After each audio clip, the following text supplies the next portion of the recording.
धन्यवाद माननीय सभापति महोदय, धन्यवाद।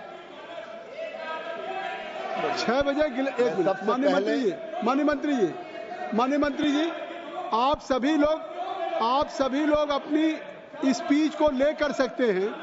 आप सभी लोगों से अनुरोध है जो नहीं बोल पाए हैं, क्योंकि 6 बजे गिलेटिन है और गिलेटिन है, इसलिए माननीय कृषि मंत्री जी, ये उचित नहीं है।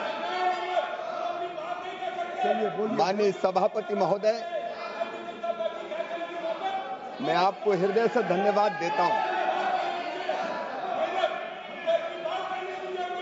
मैं उन सभी माननीय सदस्यों को भी, लगभग 22 माननीय सदस्य बोले हैं, उनको हृदय से धन्यवाद देता हूं। उन सब ने अपने विचार व्यक्त किए हैं। सभापति महोदय, मैं आपके माध्यम से माननीय सदस्यों को आश्वस्त करना चाहता हूं, जो सकारात्मक सुझाव माननीय सदस्यों ने दिए हैं, उन पर पूरी गंभीरता से विचार होगा। सदस्य आप लोग अपनी अपनी स्पीच को लेकर दीजिए। माननीय कृषि मंत्री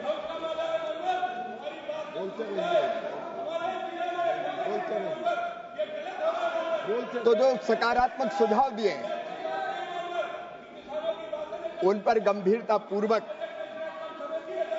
मैं कृषि मंत्री के नाते सदन को आश्वस्त करता हूं कि गंभीरता से विचार करेंगे। लेकिन माननीय सभापति जी, मैं सोच रहा था कि प्रतिपक्ष के मित्र भी सार्थक चर्चा करेंगे। लोकतंत्र में संवाद, लोकतंत्र में बहस और लोकतंत्र में चर्चा सही अर्थों में लोकतंत्र के प्राण हैं। माननीय सभापति महोदय, ये तो ठीक नहीं, मैंने सभी माननीय सदस्यों को ध्यान से सुना है।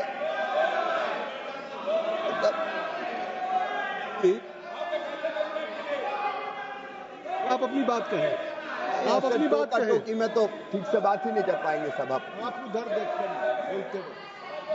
बोलते रहो, ऐसे में बोलने पड़े, बोलिए।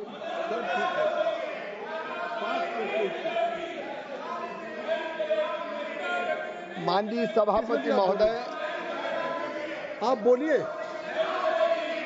माननीय कृषि मंत्री जी, निंदक नियरे राखिए,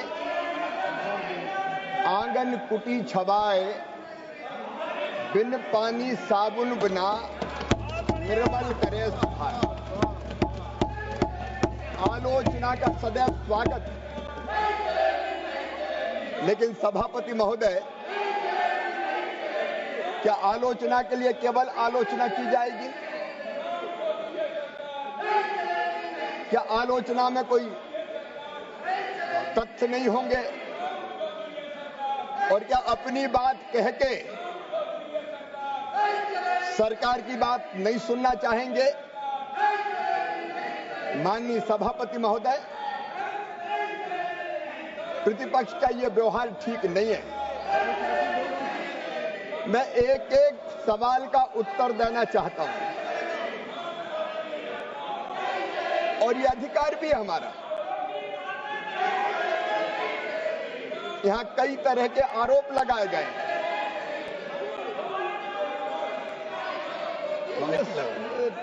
ऐसे में तो बोल ही नहीं पाएंगे माननीय सभापति। आपको बोलना होगा। बोलने में मजा नहीं आता। आपको माननीय कृषि मंत्री जी, आप kindly only address to the chair. आप चेयर को एड्रेस करिए, आप बोलिए।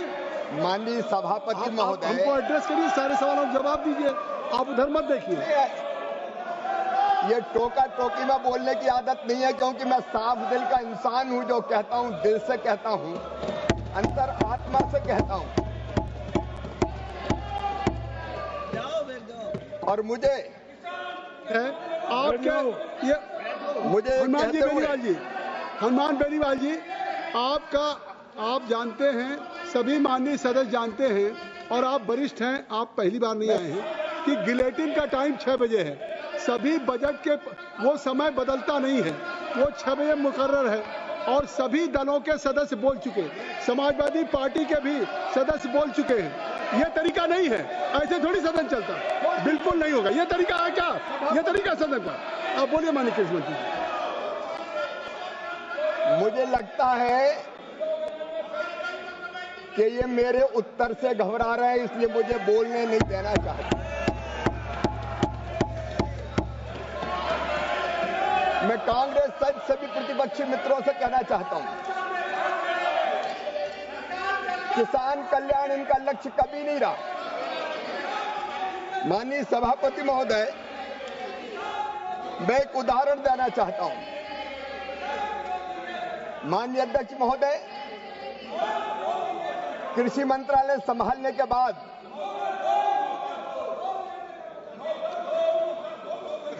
आप बैठो, ऐसे नहीं, बैठिए बैठिए, हाँ बोले, बैठो बैठो, बैठिए, ऐसे नहीं चलता।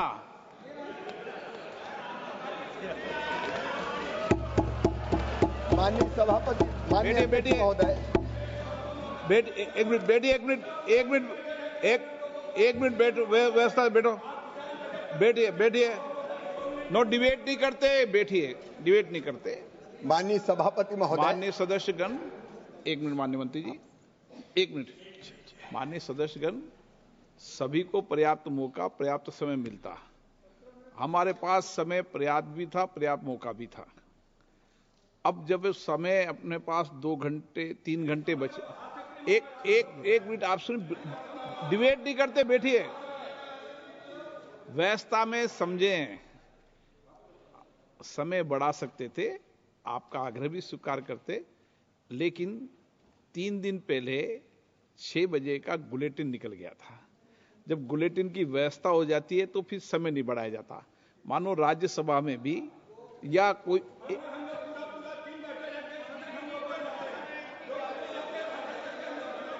मैं आपको मंडे को मौका दूंगा, मंडे को मौका दूंगा आपको। मंडे को जो विषय, जो लोग बैठते हैं, एक मिनट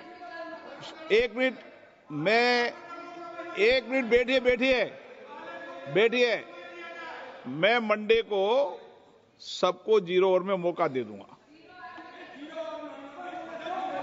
बजट में बोल लेना आप। 2 मिनट बोल तो लिया, 4 घंटे के लिए प्लीज बैठिए। नहीं, अब 1 मिनट आप व्यवस्था से सुनेंगे ना, तो आपको बैठे डिबेट नहीं करते। 17 मिनट आपको समय था, आपको 26 मिनट समय दिया गया। ठीक, दल को मिलता है, आपको नहीं मिलता। चलो शिवराज जी, उसको भी रखा।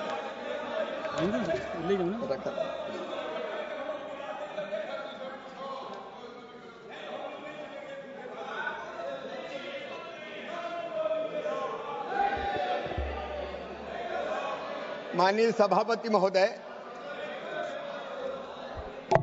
मैं सोचता था कि विपक्ष कोई सार्थक चर्चा करेगा और किसानों की चिंता उनको होगी, लेकिन पूरी बहस के लिए सुनी मैंने, खोदा पहाड़ निकली चूहिया वो भी मरी हुई। हम पे आरोप लगाए गए, आरोपों का भी स्वागत है, आलोचना का भी स्वागत है,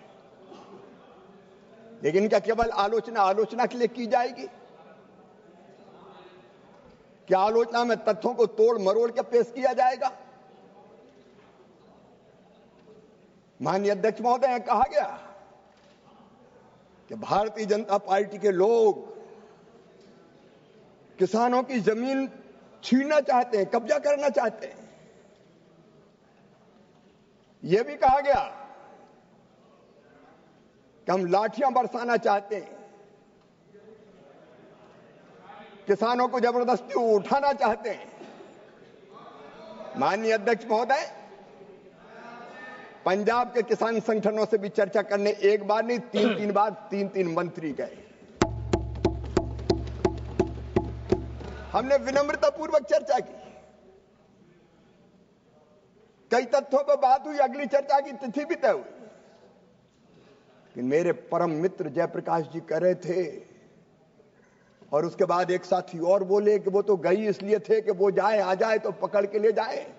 अब आप कौन की दोस्ती, हमारी दोस्त रही है क्या कभी? लोकसभा चुनाव तक आप के गले में बहियां कौन डालते थे मेरे मित्र? आप और वो साथ साथ थे और आरोप हम पे लगाए जा रहे हैं। आप किसानों की बात कर रहे हैं माननीय अध्यक्ष महोदय।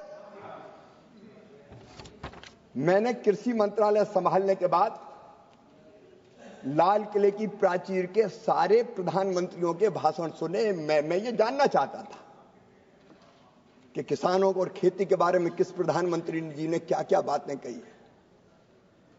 मुझे जानकर आश्चर्य हुआ। स्वर्गीय पंडित जवाहरलाल नेहरू जी, जिनका मैं बहुत आदर करता हूं, लेकिन किसानों के मामले में 49 से लेके 63 तक केवल 3 बार बोले, बाकी वर्षों में नाम ही कभी किसान का नहीं लिया। स्वर्गीय श्रीमती इंदिरा गांधी जी,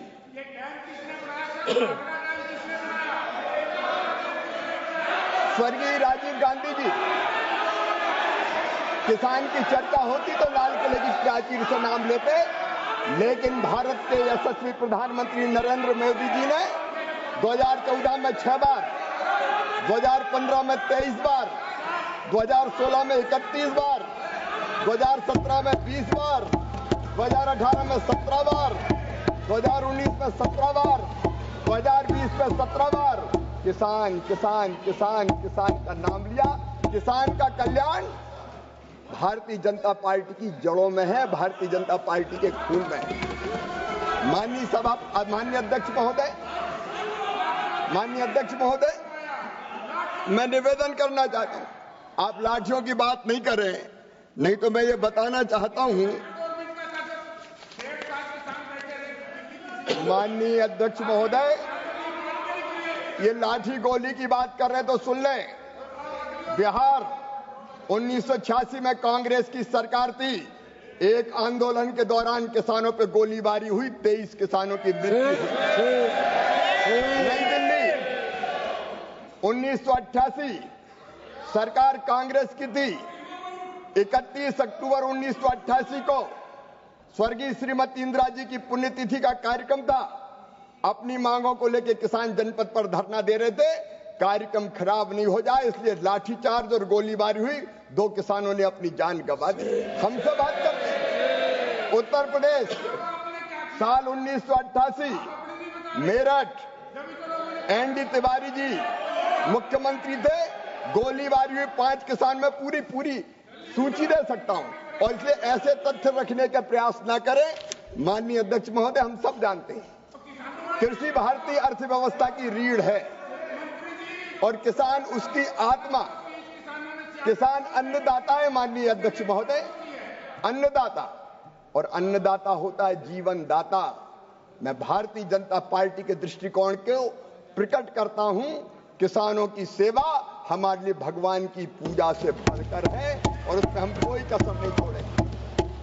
और तथ्य बताते हैं। आप बजट की बात कर रहे थे, ये बजट मेरे पास रखा हुआ माननीय अध्यक्ष महोदय। 10 साल 2004 से 2014 का बजट देख लीजिए। 2004-05 में कितना प्रावधान था बजट में? 4,767 करोड़ रुपया, फिर 6,531 करोड़ रुपया। कुल मिला के 10 साल में जो कांग्रेस ने 10 बजट प्रस्तुत किए थे, उनमें कुल बजट खर्च किया था, बजट का प्रावधान था 1,51,277 करोड़ रुपया। और ये एनडीए की सरकार, भारतीय जनता पार्टी की सरकार है। मुझे कहते हुए गर्व है, आपने 1,51,000 करोड़ खर्चा किए थे, हमने 10,756 करोड़ रुपए का बजट प्रस्तुत किया। और ये तो केवल कृषि का बजट है। एलाइड सेक्टर और देख लें, इसमें ये मेरे पास प्रमाणित आंकड़े। माननीय अध्यक्ष महोदय, मैंने बहुत ध्यानपूर्वक सबको सुना है। अब जवाब देने का अधिकार तो मेरा है, और इसलिए कृपया करके सुन लें। डिपार्टमेंट ऑफ एनिमल हस्बेंड्री, आपने 10 साल में खर्च किए 15,544 करोड़ रुपया, हमने किए 43,425 करोड़ रुपया। माननीय अध्यक्ष महोदय, मेरे पास आंकड़े, परसेंटेज की बात हो रही थी। सच सुनिए, धैर्यपूर्वक सुनिए। 13 और 14 में आपने बजट प्रस्तुत किया था, उसमें केवल 1.66% कृषि पर प्रावधान आपने किया था। आप हमारी बात करते हैं, हाथी के दांत खाने के और दिखाने के और। ये नहीं चलेगा माननीय अध्यक्ष महोदय। मिनिस्ट्री ऑफ कोऑपरेशन और बाकी फिशरीज, ये सारे बजट अगर मिला लें तो कांग्रेस से कई गुना ज्यादा राशि यूपीए की सरकार से भारतीय जनता पार्टी और एनडीए की सरकार ने खर्च करने का काम किया है, और हमारी प्रतिबद्धता है। माननीय अध्यक्ष महोदय, हमारी प्रतिबद्धता है। माननीय अध्यक्ष महोदय, अब आप सुन तो लें। माननीय अध्यक्ष महोदय, अगर लीडर विजनरी हो,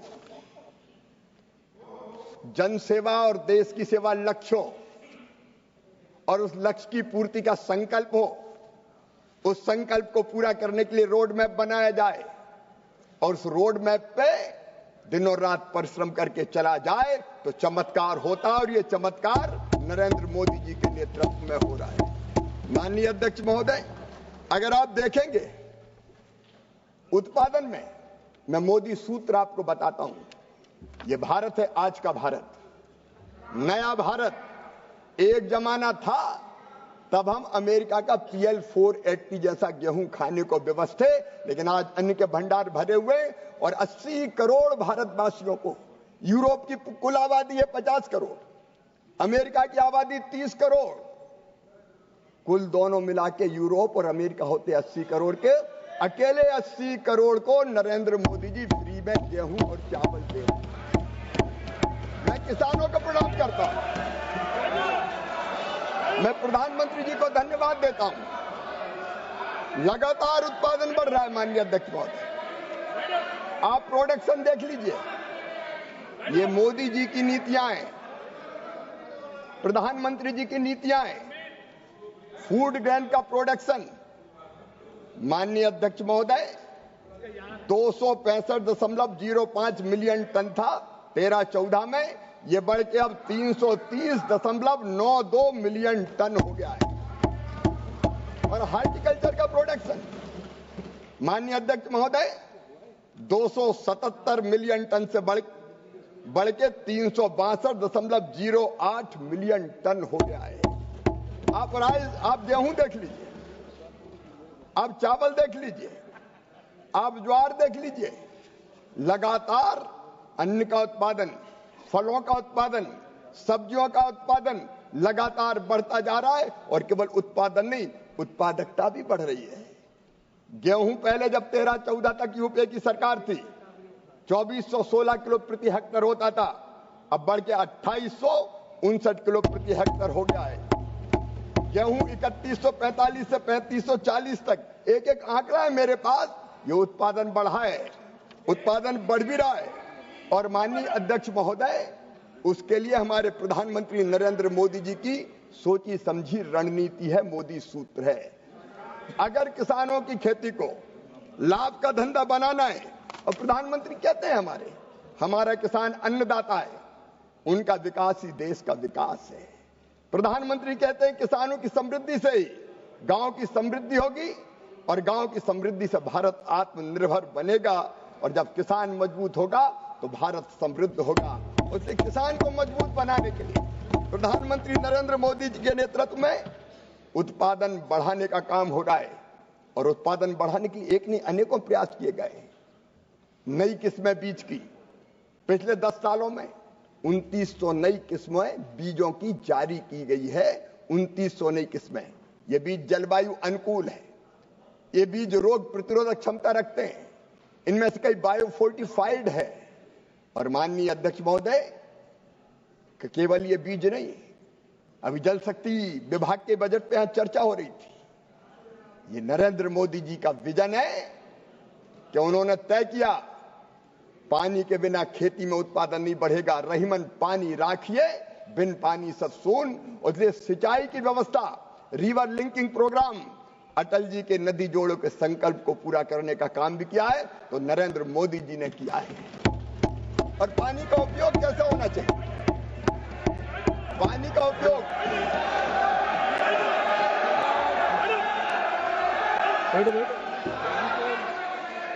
और पानी का बेहतर उपयोग, इसलिए पर ड्रॉप मोर क्रॉप की कल्पना भी भारत में पहले नहीं हुई। ये कल्पना भी की तो प्रधानमंत्री नरेंद्र मोदी जी ने की। एक एक बूंद से अधिक उत्पादन और सूक्ष्म सिंचाई योजना प्रधानमंत्री नरेंद्र मोदी जी के नेतृत्व में बनी। माननीय अध्यक्ष महोदय, इतना ही नहीं, जब तक यूपीए की सरकार थी, प्रतिपक्षी सरकार थी, वो गहराई में कभी किसान और खेती के मामले में गई नहीं। माननीय अध्यक्ष महोदय, किसानों को ये पता ही नहीं होता था कि वो जिस खेत में खेती कर रहे हैं उस मिट्टी में कौन से पोषक तत्व हैं और कौन से पोषक तत्व नहीं है। ये तो तब पता होता है जब दिल में गहराई से तड़प होती है किसानों की हालत ठीक करने की। माननीय अध्यक्ष महोदय, जिनने कभी खेत नहीं देखे, खेत की गलियां नहीं देखी, गांव नहीं देखे, गांव की गलियां नहीं देखी, खेत नहीं देखे, खेत की पगडंडियां नहीं देखी, जिनको पता नहीं कि मिर्ची ऐसे लगती कि ऐसे लगती है, वो खेती किसानी की बात कर रहे थे। माननीय अध्यक्ष महोदय, प्रधानमंत्री जी ने तय किया हर किसान के खेत की मिट्टी का परीक्षण करवाया जाएगा और सॉइल हेल्थ कार्ड की योजना बनाई। और सॉइल हेल्थ कार्ड 2023-22 में 42 लाख जारी किए गए, 23-24 में 40 लाख जारी किए गए, 24-25 में 36 लाख जारी किए गए। आपने तो ये तक नहीं बताया कि मिट्टी में क्या है। अब आदमी में पहले से ही कैल्शियम और रोज कैल्शियम की गोली दो तो उसका स्वास्थ्य ठीक हो गया क्या?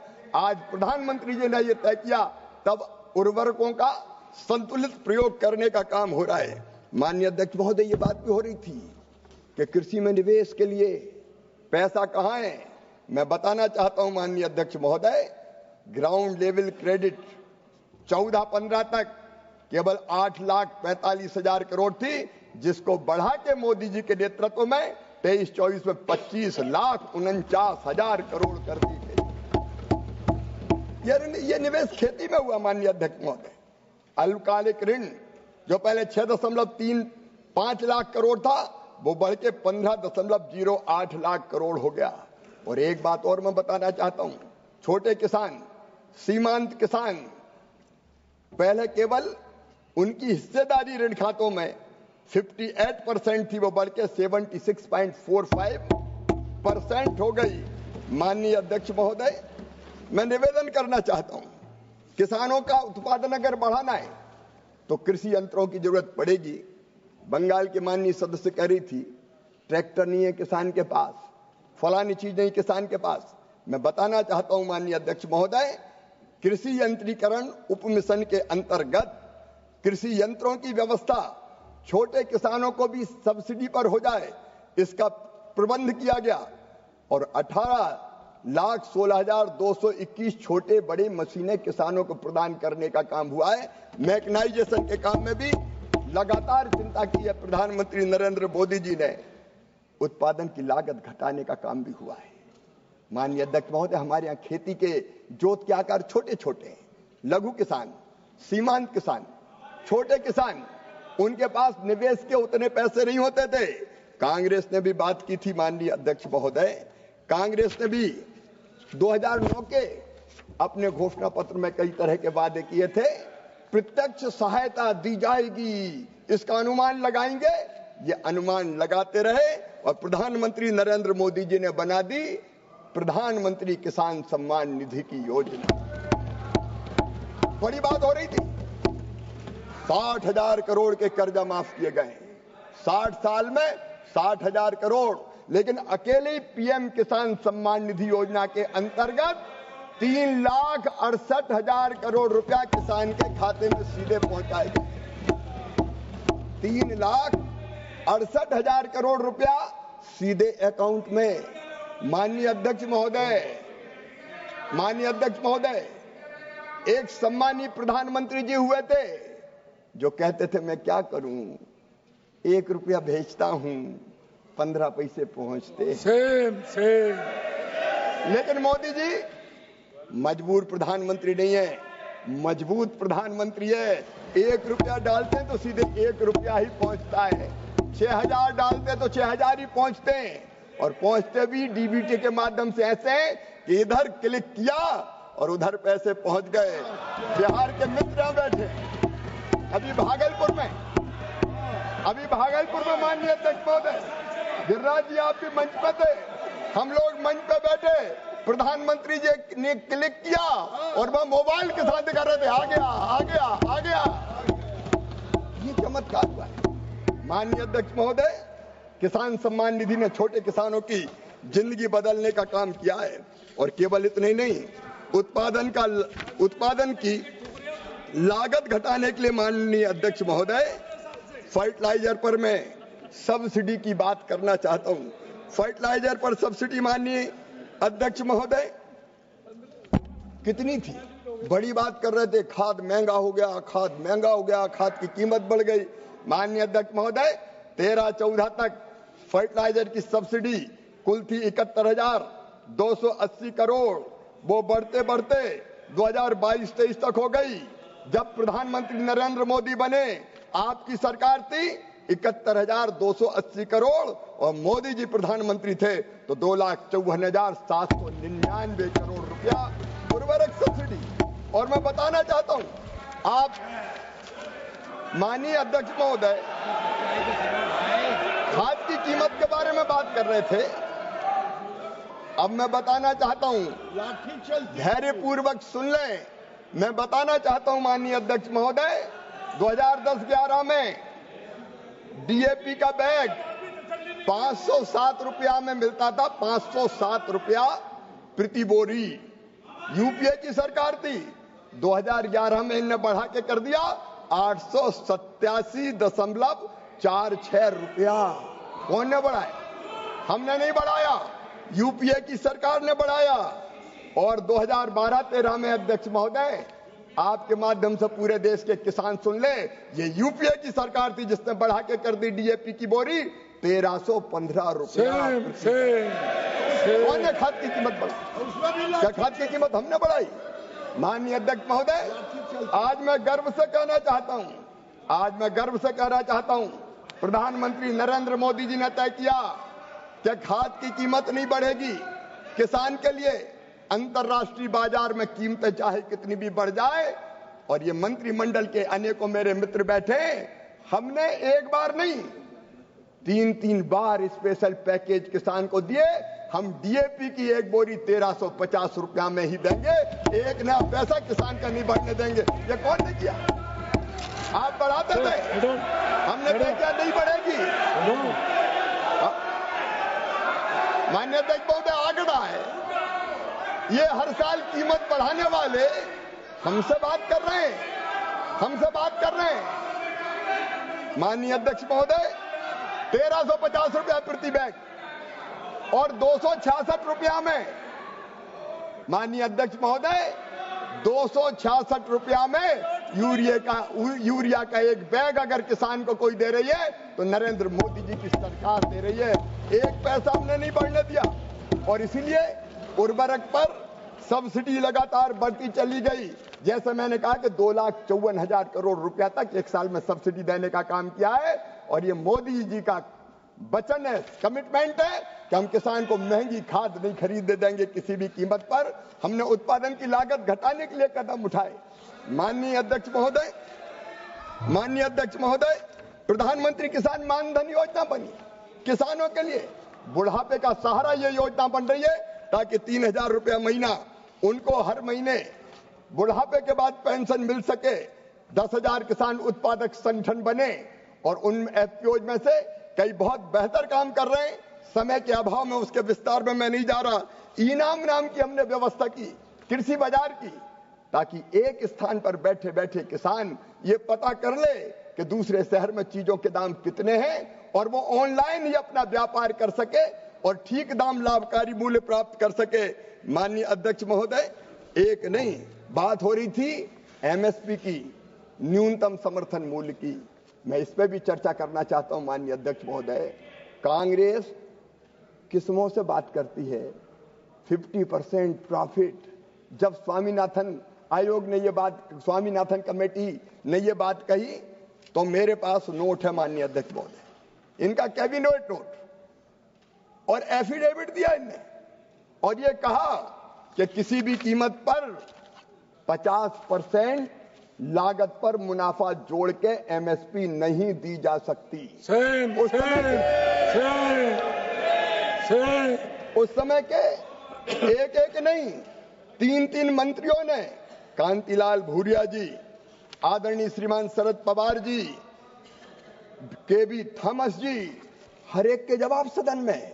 माननीय अध्यक्ष महोदय, कैबिनेट नोट में यह कहा जाता है 2010 में यूपीए की सरकार ने काउंटर प्रोडक्टिविटी का हवाला देते हुए स्वामीनाथन आयोग की इस प्रमुख सिफारिश को खारिज कर दिया और तर्क दिया कि यह बाजार को विकृत कर देगा, बाजार को विकृत कर देगा, किसान को पैसा मिलेगा तो बाजार विकृत हो जाएगा। आज मैं गर्व के साथ कह रहा हूं, लागत पर 50% मुनाफा देके 2019 में प्रधानमंत्री नरेंद्र मोदी जी ने ये चमत्कार किया कि लागत पर 50% मुनाफा घोषित करके ही एमएसपी दी जाएगी। माननीय अध्यक्ष महोदय, मैं यूपीए का और कांग्रेस का सच उजागर करना चाहता हूं। मंत्री जी एक मिनट, एक मिनट। जयप्रकाश जी, ये सदन है, हर विषय पर आपने बोल लिया ना अपना भाषण। नो, गलत तरीका है आपका, नो, ये गलत तरीका आपका। बैठ जाइए प्लीज, बैठ जाइए। माननीय अध्यक्ष महोदय, जो सच है वो मैं कहूंगा, विनम्रता के साथ कहूंगा, लेकिन दृढ़ता पूर्वक कहूंगा। आज मैं सच को उजागर करना चाहता हूं कि जब यूपीए की सरकार थी, धान पर एमएसपी A2+FL लागत थी 961 रुपया और इन्हें घोषित की 1310 रुपया, केवल 36% मुनाफा मिला। ज्वार पे केवल 18%, रागी पे केवल 12%, मूंग पे केवल 19%। लेकिन ये नरेंद्र मोदी जी की सरकार जो कम से कम 50% लागत पर जोड़ के लाभकारी मूल्य देने का काम करती है। और माननीय अध्यक्ष महोदय, खरीदी की बात भी ये देख लें, खरीदी पर काफी बात हुई अभी, कौन ने कितना खरीदा ये आंकड़े गवाह हैं। माननीय अध्यक्ष महोदय, मैं एक एक फसल की एमएसपी पढ़ के आपका समय नहीं लेना चाहता, लेकिन मैं बताना चाहता हूं माननीय अध्यक्ष महोदय, ये मेरे पास सरकारी खरीद के, आप कहते हैं एमएसपी पे खरीद नहीं हो रही, खरीद नहीं हो रही, खरीद नहीं हो रही, कौन ने खरीदी की? माननीय अध्यक्ष महोदय, धान 2004 से 14 तक खरीदी गई केवल 45 करोड़ 90 लाख मीट्रिक टन और हमने खरीदी 75 करोड़ 74 लाख मीट्रिक टन। ये मोदी सरकार ने खरीदने का काम किया। गेहूं इन्हें खरीदे 22 करोड़ 54 लाख मीट्रिक टन, हमने खरीदे 30 करोड़ 57 लाख मीट्रिक टन। और दलहन की बात की जा रही थी अभी, माननीय अध्यक्ष महोदय, केवल 6,29,000 मीट्रिक टन दलहन 4 से 14 तक खरीदी गई। और मुझे बताते हुए गर्व है, 1 करोड़ 72 लाख मीट्रिक टन अगर दलहन खरीदा तो इस सरकार ने खरीदने का काम किया। तिलहन आपने 47 लाख मीट्रिक टन खरीदा, हमने 1 करोड़ 21 लाख मीट्रिक टन खरीदा। वाणिज्यिक फसलें आपने 45 लाख मीट्रिक टन खरीदी, हमने 63 लाख 81 हजार मीट्रिक टन खरीदी। और ओवरऑल अगर देखें तो 69 करोड़ 87 लाख मीट्रिक टन आपने खरीदी, 110 करोड़ 40 लाख मीट्रिक टन मोदी जी की सरकार ने खरीदने का चमत्कार किया है।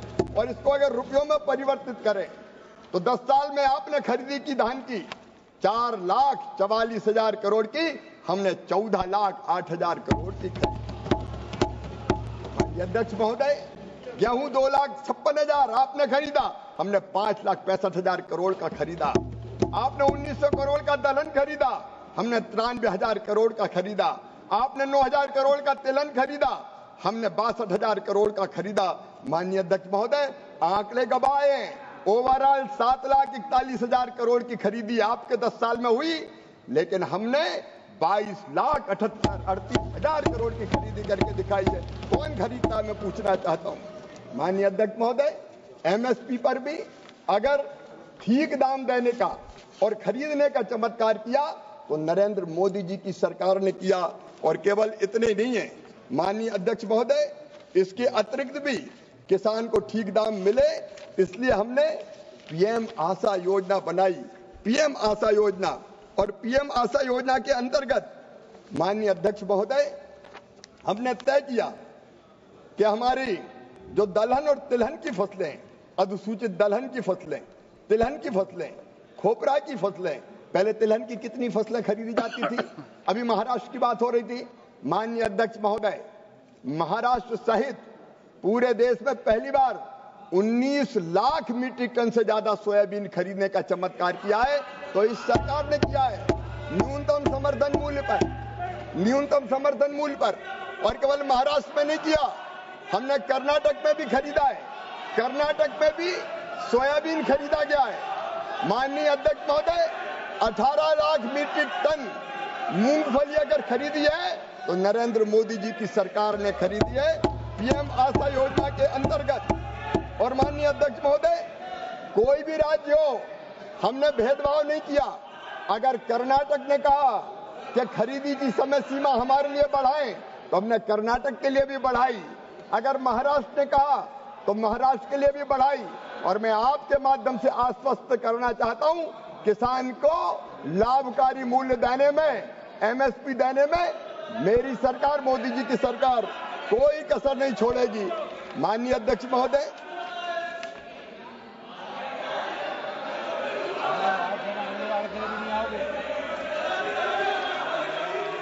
माननीय अध्यक्ष महोदय, अब सुनना चाहिए।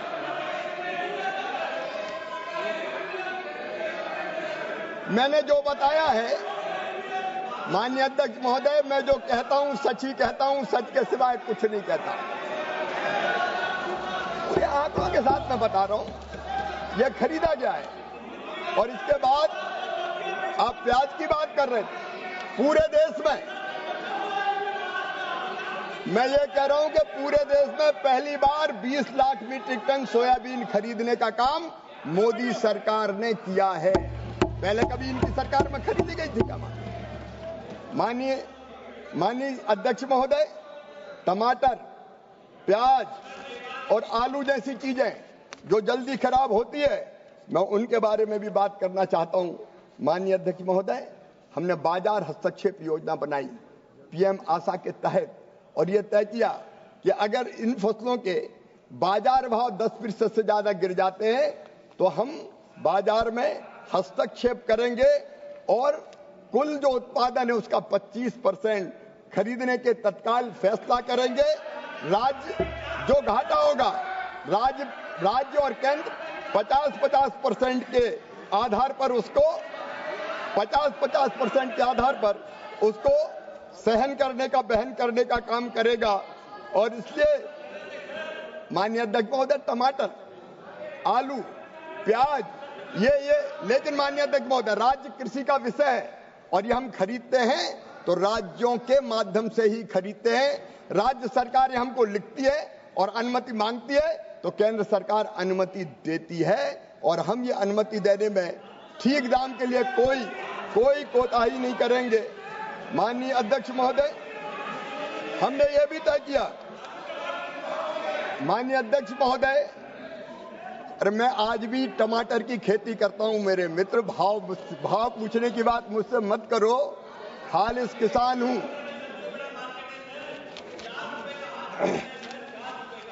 माननीय अध्यक्ष महोदय, इससे बीच में, और इसलिए माननीय अध्यक्ष महोदय, अभी मिर्ची के दाम, माननीय अध्यक्ष महोदय, अभी हरी मिर्च के दाम आंध्र में कम हो गए। मुख्यमंत्री जी आए, हमने चर्चा की और फिर यह तय किया कि 11,781 रुपया प्रति क्विंटल मिर्च खरीदने का काम किया जाएगा और उससे बाजार भी स्थिर हुआ। 12,000 रुपये प्रति क्विंटल के ऊपर वह दाम चले गए। मैं ये इसलिए कह रहा हूं कि जब जब जरूरत पड़ती है माननीय अध्यक्ष महोदय, हमने एक और फैसला किया। एक बात अभी आई थी और मैं उस पर गंभीरता पूर्वक चर्चा करना चाहता हूं, अगर वास्तव में आप किसानों के हित चाहते हैं तो।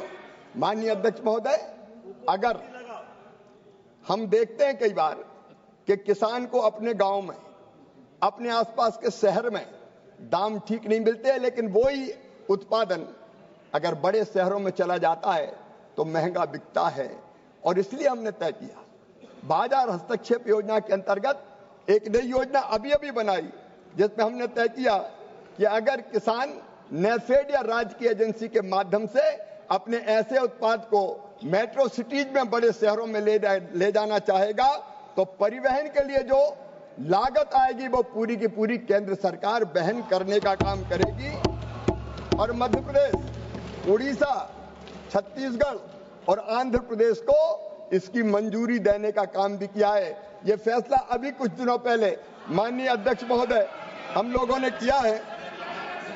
अब माननीय अध्यक्ष जी, ये तो फेयर नहीं है, बात पूरी सुननी चाहिए। मैं भी चिंतित हूं कि खेत की कीमत में, गांव में जो कीमत मिलती है उसमें, और आपने भी कहा है कि जो उपभोक्ता को मिलती है उस कीमत में अंतर कम होना चाहिए। किसान को ठीक दाम मिलना चाहिए, उपभोक्ता को भी कुछ सस्ता मिलना चाहिए, और बीच में जो बिचौलिए हैं उनको कम करने का प्रयत्न करना चाहिए। इस काम में हम निरंतर लगे हुए हैं और आप भी कोई सकारात्मक सुझाव देंगे तो उन सुझावों को भी विचार करके अगर लागू करने के लायक होगा तो निश्चित रूप से माननीय अध्यक्ष महोदय विचार करके हम उस पर फैसला करने का काम करेंगे। पिछले दिनों माननीय अध्यक्ष महोदय किसान के कुछ उत्पादनों के दाम घटे, जैसे सोयाबीन के दाम घटे, सरकार ने तत्काल फैसला किया। मैं हमारे गृह मंत्री अमित शाह जी को भी बधाई देना चाहूंगा, उनकी अध्यक्षता में एक कमेटी है और उस कमेटी ने फैसला किया कि जो खाद्य तेल है उसका आयात होता था 0% ड्यूटी पे होता था, उसको बढ़ा के 20% और इफेक्टिवली 27.5% कर दिया गया, ताकि हम अपने किसानों को प्रोटेक्ट करने का काम कर पाए। इतना ही नहीं, माननीय अध्यक्ष महोदय, हमने फैसला किया अमित जी की अध्यक्षता में जो कमेटी, उसने कि प्याज के एक्सपोर्ट पर बैन खोला जाए और 40% से घटा के 20% एक्सपोर्ट ड्यूटी की जाए, ताकि प्याज के उत्पादक किसानों को ठीक दाम मिल सके। माननीय अध्यक्ष महोदय, चावल के एक्सपोर्ट पर मिनिमम एक्सपोर्ट प्राइस लगी हुई थी, हमने उस मिनिमम एक्सपोर्ट प्राइस को भी हर प्रकार के चावल के ऊपर से हटाने का काम किया, ताकि चावल के रेट भी हमारे किसानों को ठीक निर्यात होने के कारण मिल सके। अभी अभी हमने फैसला किया, मसूर जो दलहनों में आती है और कई राज्यों में होती है, अभी वो 0% इंपोर्ट ड्यूटी पर आती थी, हमने फैसला किया कि उस पर 11% इंपोर्ट ड्यूटी लगाई जाएगी, ताकि मसूर के दाम कम ना हो। और आज मैं माननीय अध्यक्ष महोदय आपके माध्यम से सदन के माध्यम से किसानों को आश्वस्त करना चाहता हूं, विश्वास दिलाना चाहता हूं कि तुअर हो, मसूर हो, उड़द हो, किसान जितनी भी ये दाल पैदा करेगा वो रजिस्ट्रेशन करवाए, 100% खरीदी करेंगे, 100%, एक दाना नहीं छोड़ेंगे। माननीय अध्यक्ष महोदय, 100% खरीदी करने का काम करेंगे, ताकि किसान को दलहन के रेट भी ठीक मिल सके। इसलिए हमने ये फैसला किया है। माननीय अध्यक्ष महोदय, किसानों के पक्ष में हमने सदैव आयात और निर्यात नीति बनाने का फैसला और नीति बदलने का काम किया है। इसके साथ ही माननीय अध्यक्ष महोदय, मैं निवेदन करना चाहूंगा, एक और महत्वपूर्ण काम जिसके बारे में चर्चा भी हो रही थी, किसानों को अगर नुकसान हो जाए तो वो बर्बाद और तबाह हो जाता है। एक साल अगर किसान की फसल खराब हो जाती है तो 3 साल वो पनपता नहीं है। माननीय अध्यक्ष महोदय, हमने फैसला, प्रधानमंत्री जी ने एक बड़ा फैसला किया, प्रधानमंत्री फसल बीमा योजना का। यहां से बात उठाई जा रही थी कि फसल बीमा योजना कब बनी, ये फसल बीमा योजना कब बनी। मैं अंतर बताना चाहता हूं मेरे प्रतिपक्ष के मित्रों और पूरे देश को भी बताना चाहता हूं। हाँ, प्रधानमंत्री फसल योजना पहले भी थी, लेकिन पहले कैसी प्रधानमंत्री फसल योजना नहीं, फसल बीमा योजना पहले भी थी, लेकिन पहले कैसी फसल बीमा योजना थी? माननीय अध्यक्ष महोदय, पहले फसल बीमा योजना में इकाई होती थी जब आपकी सरकार थी। फसल बीमा योजना की इकाई होती थी ब्लॉक, और ब्लॉक के इकाई होने का मतलब क्या है? ब्लॉक के इकाई होने का मतलब यह था कि 5 गांव में फसल खराब हो गई, हम क्लेम नहीं देंगे। 10 गांव में फसल खराब हो गई, क्लेम नहीं दिया जाएगा।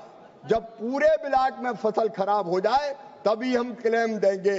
इसका मतलब ये है कि एक गांव के किसानों की फसल खराब हो जाए, 10 गांव के किसानों की फसल खराब हो जाए तो वह भगवान से प्रार्थना करे कि सबकी फसल खराब कर दो, तभी मुझे बीमा का क्लेम मिलेगा। यह योजना थी आपकी। हमने इसमें परिवर्तन किया और यह तय कर दिया कि फसल बीमा योजना की इकाई ब्लॉक नहीं होगी, गांव होगा, ग्राम पंचायत होगी। अगर एक भी गांव में फसल खराब होगी, माननीय अध्यक्ष महोदय, एक भी गांव में फसल खराब होगी, हम क्लेम देंगे। ये मोदी सरकार का फैसला है। माननीय अध्यक्ष महोदय, जब इनके मैं उस पर भी आ रहा हूं, आप चिंता मत करो। जब इनके समय यूपीए की सरकार थी तब माननीय अध्यक्ष महोदय केवल बैंकों के जो ऋण होते थे उनका बीमा होता था, अनिवार्य उनके लिए कराना ही पड़ेगा, प्रीमियम काट लिया जाता था। लेकिन मोदी जी ने फैसला किया कि ये योजना स्वैच्छिक होगी, कराना हो तो कराओ, नहीं कराना हो तो मत कराओ। ये ऋणी के लिए भी होगी और ये गैर ऋणी अलोनी जो किसान है उसके लिए भी होगी। माननीय अध्यक्ष महोदय, हमने इसमें और परिवर्तन किए। पहले स्थानीय आपदा का इसमें कोई प्रावधान ही नहीं था। स्थानीय आपदा में एक किसान की फसल खराब हो जाए, कोई क्लेम का इसमें कोई प्रावधान ही नहीं था। प्रधानमंत्री नरेंद्र मोदी जी ने, इस सरकार ने प्रधानमंत्री फसल बीमा योजना में स्थानीय आपदा का प्रावधान करके ये तय कर दिया कि एक भी किसान की फसल अगर खराब होगी तो क्षति की पूर्ति की जाएगी, उसको क्लेम दिया जाएगा। माननीय अध्यक्ष महोदय, इनके समय नुकसान का आकलन, नुकसान की गणना परंपरागत तरीके से की जाती थी, क्रॉप कटिंग एक्सपेरिमेंट में। अगर लगे लोग गड़बड़ करना चाहे तो गड़बड़ करते थे, लेकिन हमने टेक्नोलॉजी का इस्तेमाल करने का फैसला किया और सैटेलाइट बेस्ड रिमोट सेंसिंग के माध्यम से फसलों के नुकसान का आकलन प्रारंभ किया, ताकि तकनीकी के इस्तेमाल के कारण किसी किसान के साथ अन्याय ना हो। और इन्हीं परिवर्तनों का ये प्रभाव है माननीय अध्यक्ष महोदय कि 2004 से 2014 तक केवल आवेदन 22,71,000 आए थे, और अब माननीय अध्यक्ष महोदय, उस समय ऋणी आवेदन केवल 2,271 लाख थे, लेकिन अब है 5,978 लाख। माननीय अध्यक्ष महोदय, गैर ऋणी उस समय आते थे आवेदन केवल 120 लाख, अब आते हैं, पिछले साल आए 2,616 लाख। माननीय अध्यक्ष महोदय, कुल किसान आवेदन उस समय आते थे 2,391 लाख, अब आए हैं 8,564 लाख। माननीय अध्यक्ष महोदय, और सकल बीमित राशि जो उस समय होती थी 4,14,525 करोड़, अब बढ़ के हो गई 21,83,209 करोड़। और मिला कितना?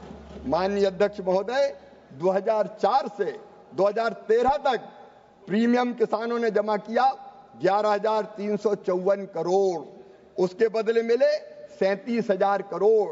और जब हमारी सरकार आई 14 साल में, एनडीए की सरकार में, मोदी जी के नेतृत्व में 41,593 करोड़ रुपए का प्रीमियम जमा हुआ, और किसानों को मिले, किसानों का प्रीमियम, और किसानों को मिले 2,03,357 करोड़, 500% ज्यादा। माननीय अध्यक्ष महोदय, ये मोदी जी के विजन का ही परिणाम है कि फसल बीमा योजना लोगों की जिंदगी बदलने का माध्यम बन गई है। महाराष्ट्र के मित्रों ने यह कहा कि फसल बीमा योजना में कहीं गड़बड़ हुई है। मैं बताना चाहता हूं कि ऐसे लगभग 2 लाख आवेदन निरस्त किए हैं जो फर्जी पाए गए थे। और मैं आपको फिर आश्वस्त करना चाहता हूं, मेरे मित्र सांसद एक ने कहा था कि नाम सहित वो कोई सूची देंगे, वो सूची दे दें। अगर गड़बड़ हुई होगी तो गड़बड़ करने वाली बीमा कंपनी हो या कोई और हो, किसी भी कीमत पर छोड़ी नहीं जाएगी, किसी भी कीमत पर नहीं छोड़ी जाएगी। माननीय अध्यक्ष महोदय, मैं आपके माध्यम से निवेदन करना चाहता हूं कि उस समय केवल प्रधानमंत्री फसल बीमा योजना के दावों के निपटान में विलंब होता था। मैं उसके बारे में भी निवेदन करना चाहता हूं।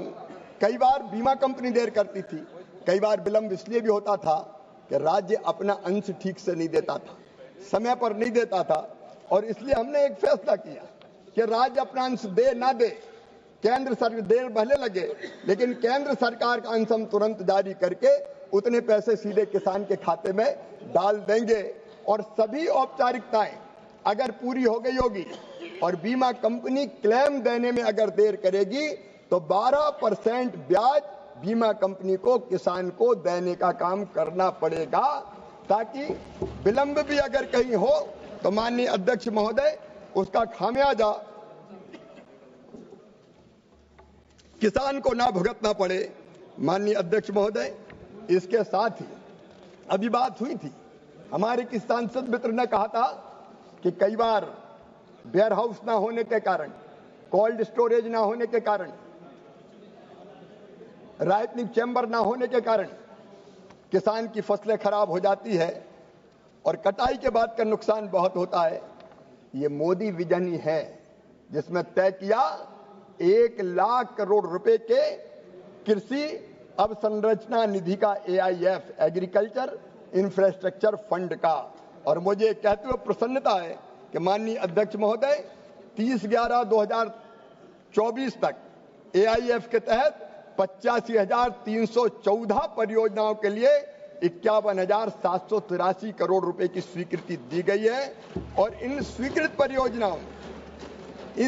परियोजनाओं से लगभग 85,208 करोड़ रुपए का निवेश जुटाया गया है। और AIF के तहत प्रमुख स्वीकृत परियोजनाओं में 22,627 कस्टम हायरिंग सेंटर, 17,699 प्राथमिक प्रसंस्करण इकाइयां, 14,201 गोदाम, 3,282 छांटने और ग्रेडिंग की इकाइयां और 2,044 कोल्ड स्टोर परियोजनाएं, लगभग 25,461 अन्य प्रकार की बाद की फसल प्रबंधन परियोजनाएं बनाई गई है, जिसका फायदा माननीय सभापति महोदय किसान को मिलेगा।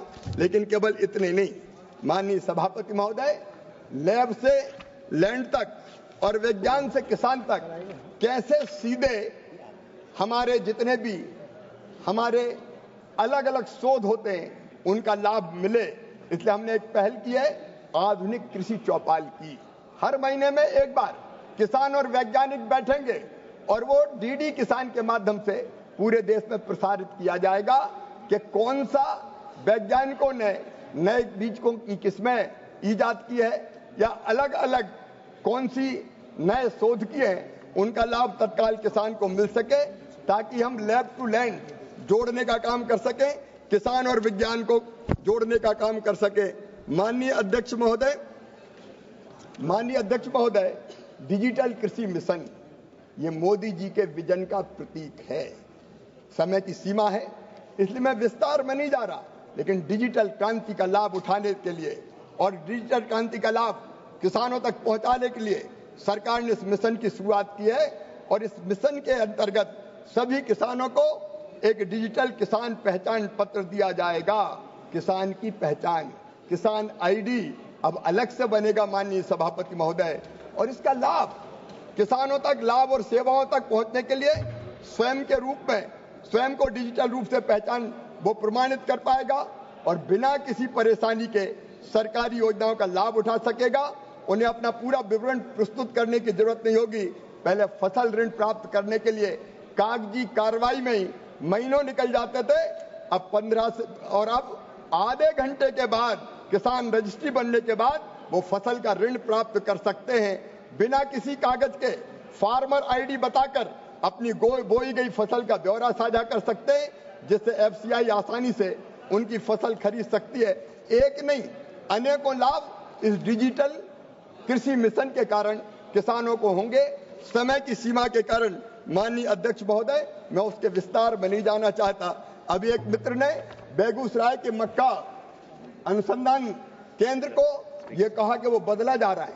अब भ्रम फैलाने में तो कुछ प्रतिपक्षी मित्र मास्टर है।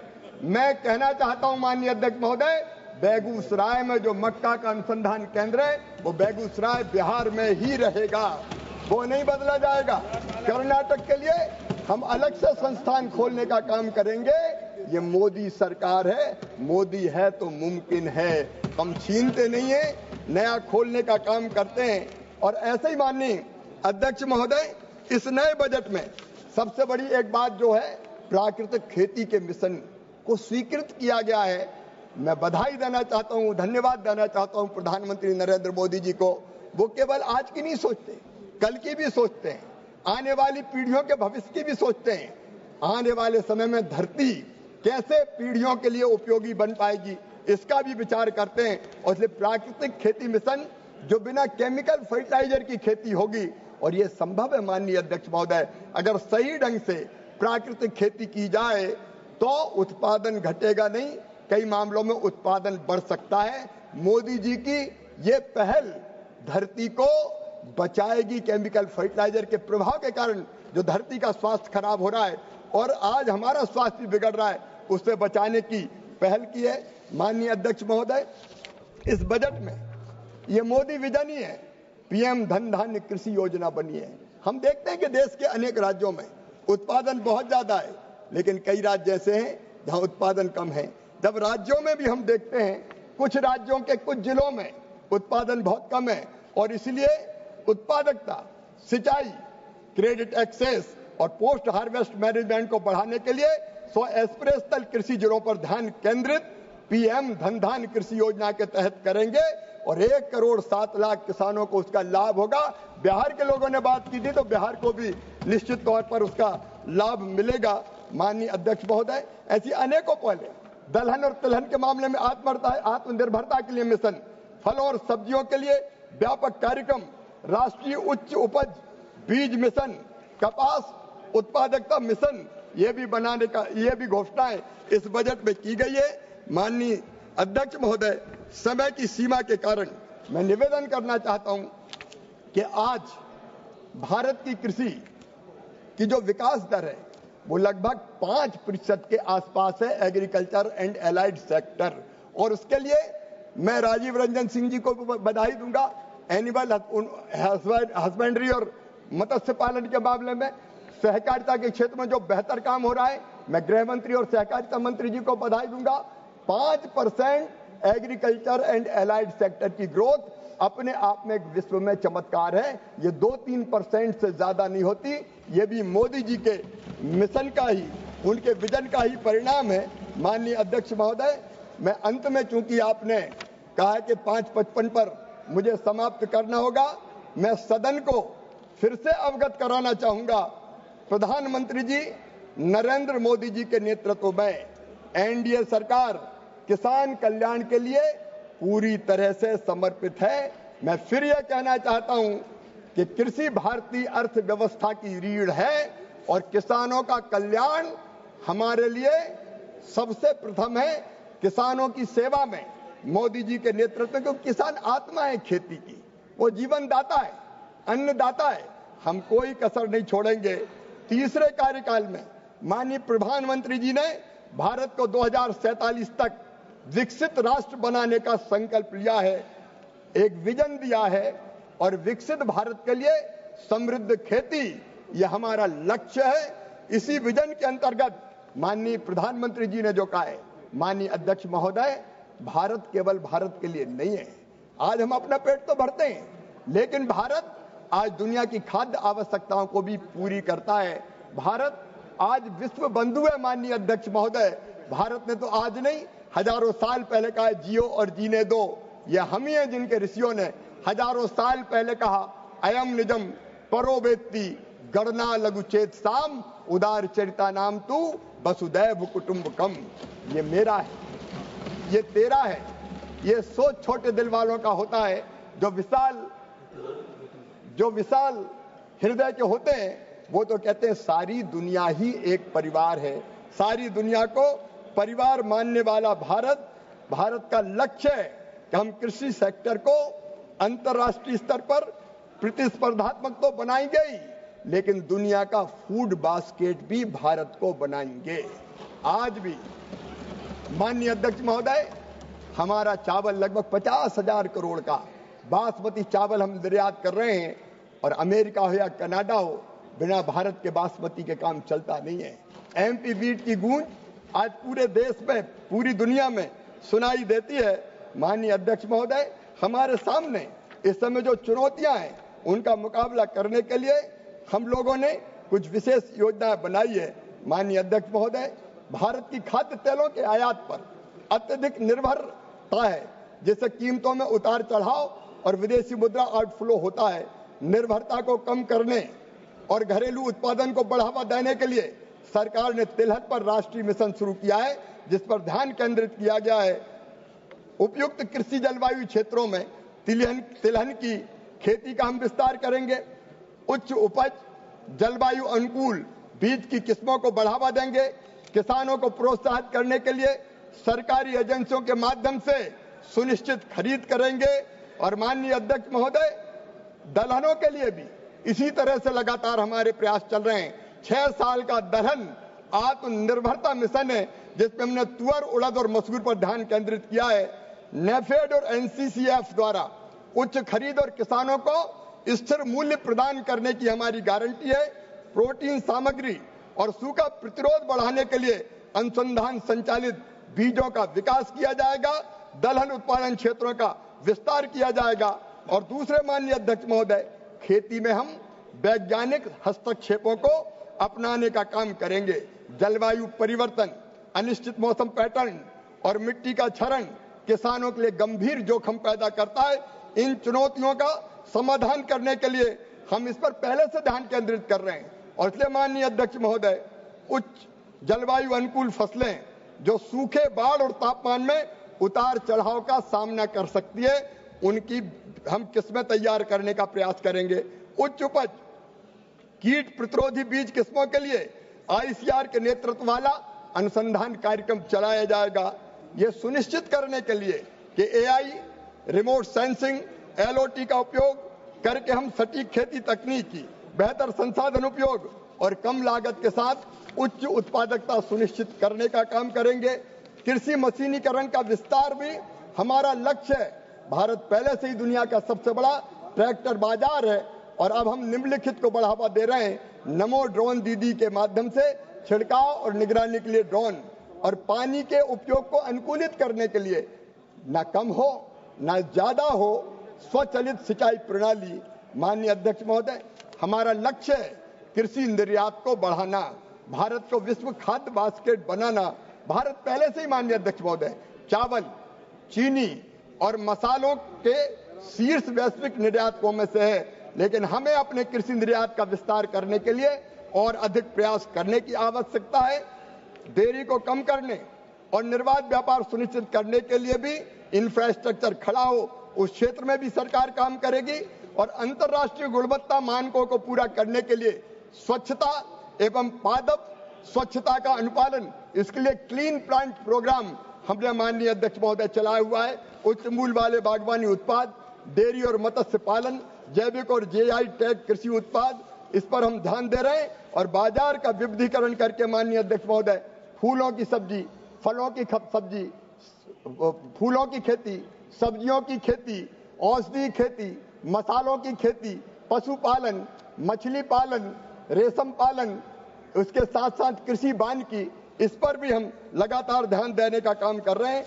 माननीय अध्यक्ष महोदय, कृषि क्षेत्र में क्षेत्रीय असंतुलन दूर करने के लिए हम उत्पादन, भूमि उपयोग और ऋण पहुंच में क्षेत्रीय जो असंतुलन बना है उसको दूर करने के लिए कम उत्पादकता और सीमित सिंचाई और विविधीकरण की कमी से जो क्षेत्र पीड़ित है उनको अतिरिक्त उत्पादन करने के लिए एक नई रणनीति हमने बनाई है।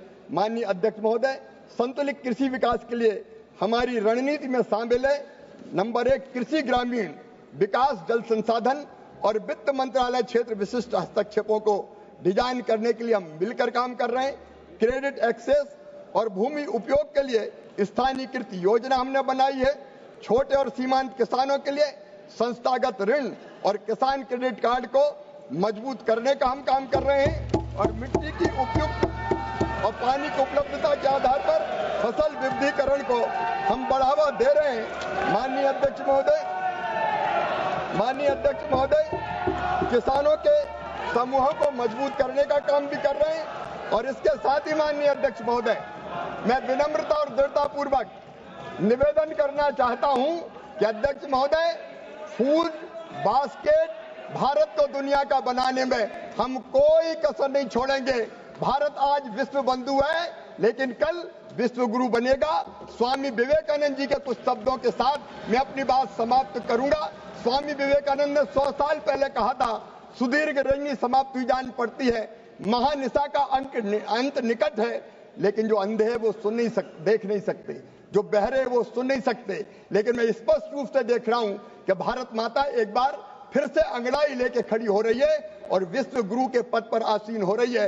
एक नरेंद्र ने 100 साल पहले कहा था और दूसरे नरेंद्र के नेतृत्व में ये होगा, ये होगा, ये होगा। भारत विकसित भारत बनेगा और कृषि की उसमें विशेष रूप से योगदान होगा। समृद्ध किसान होंगे और कृषि आगे बढ़ेगी। बहुत बहुत धन्यवाद। माननीय सदस्यगण, अगर सभा की सहमति हो तो सभा की कार्रवाई आइटम नंबर 27 की समाप्ति तक बढ़ा दी जाए।